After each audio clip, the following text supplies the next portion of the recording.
This video is brought to you by Ridge Wallet, a slim front pocket wallet available in carbon fiber and titanium. With more than 250,000 sold, a lifetime guarantee and free shipping, get 10% off with the code GOLDFISH at ridgewallet.com. Hello everyone, it's Seth, probably better known as Saffron Olive, and it's time for another Instant Deck Tech. So as you know, Wednesday means it's Wild Card Wednesday here in Instant Deck Tech land, and we have a pretty sweet modern list to check out today. This is a very different take on Goblins. This is Goblin Prison, a really interesting, unique, all-out build of Goblins, and it comes to us from Pusuk, who took it to a 5-0 finish in a competitive Modern League on Magic Online, so congrats to Pusuk on a really sweet deck. A quick reminder before we break down Goblin Prison for Modern.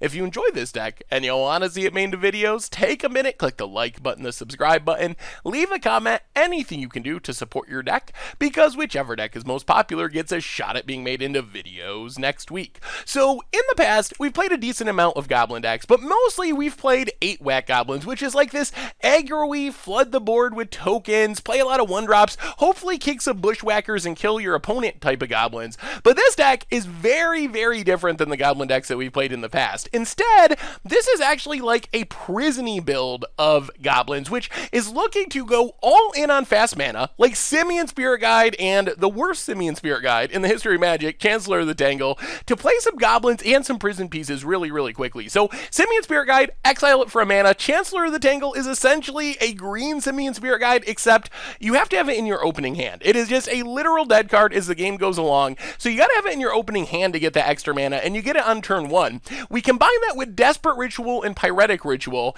and our deck can cast some really powerful things really, really quickly, like in theory, a land plus either Simian Spirit Guide or Chancellor of the Tangle plus either Desperate Ritual or Pyretic Ritual allows us to cast a 3-drop on turn 1, and even with just a Simian Spirit Guide or Chancellor of the Tangle, we're already up to 2 drops, so we're hoping to jump the curve, flood the board with some prison pieces and Goblins really quickly and kill our opponent. So as far as the prison pieces, the 2 big ones are Chalice of the Void and Blood Moon. You probably remember these from Free When Red, and also Blood Moon from like every deck, because Blood Moon's awesome, but Chalice of the Void just locks a converted mana cost out of the game. We're mostly going to be playing this for 2 mana with 1 counter, which we don't have any 1-drops in the deck, so it doesn't hurt us at all, but it locks out Lightning Bolts and Path to Exiles and Fatal Pushes and all the removal that could kill our Goblins. We can cast it on higher converted mana costs, like 2 later in the game, but the main plan is to get it down on 1 to protect our Goblins from removal, and then Blood Moon just kind of janks our opponent out of the game. We can play it as early as turn 1, which is especially devastating because our opponent can't fetch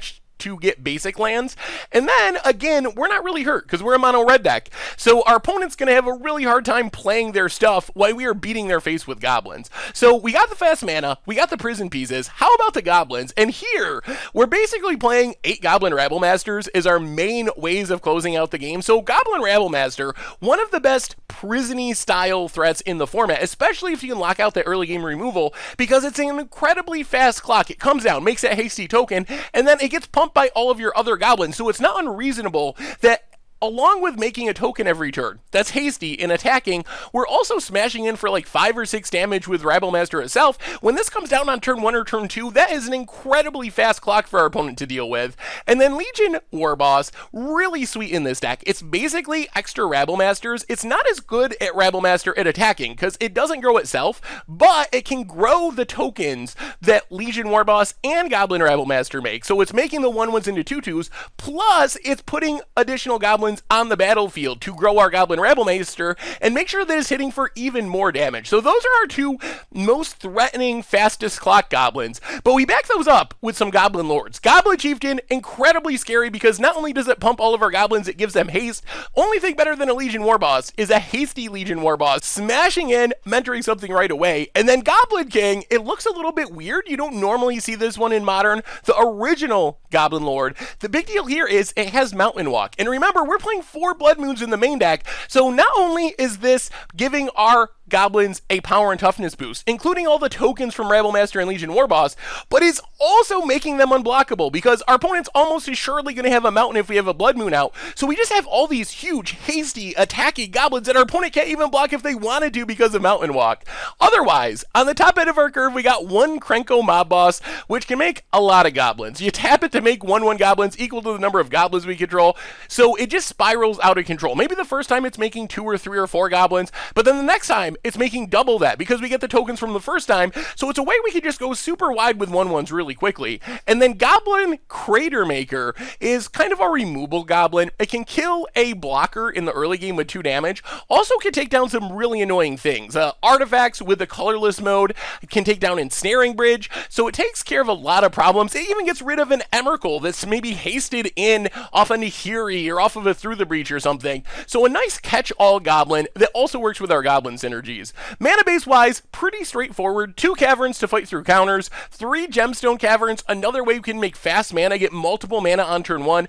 Ramunap Ruins, just kind of a backup plan to close out the game. A bunch of mountains. In the sideboard, we got more prison pieces. Trinisphere can just lock cheap decks out of the game. You probably noticed that outside of our rituals and Goblin Crater Maker, pretty much all of our deck is 3 or 4 mana, so paying 3 for our stuff, not really a big deal. We don't really care. Our stuff's going to cost that much anyway, but our opponent, if they're trying to play a bunch of cheap stuff, Trinisphere very devastating for them. Magus of the Moon for more Blood Moons. Sulfur Elemental and a Braid give us some removal. Sulfur Elemental really good against Lingering Souls and decks with small white creatures, also relevant against humans, kills most of the humans if it's on the battlefield. A Braid is a way that we can deal with artifacts or creatures. A couple of more lords if we gotta pump our goblins outside of the range of like pyroclasms and whatnot. Leyline of the Void for graveyards, and that is the insanity of Goblin Prison for Modern. And that's been our Wildcard Wednesday Instant Deck Tech for this week. So thank you so much for watching. I hope you enjoyed the video, and I will talk to you soon. Thanks for watching the video. If you enjoyed it, help us out by clicking that like button down below. And to keep up on all the latest and greatest, click that subscribe button. And don't forget to hit that bell icon to get alerts whenever we have new videos. And if you want to, check out some of our other sweet videos here and here.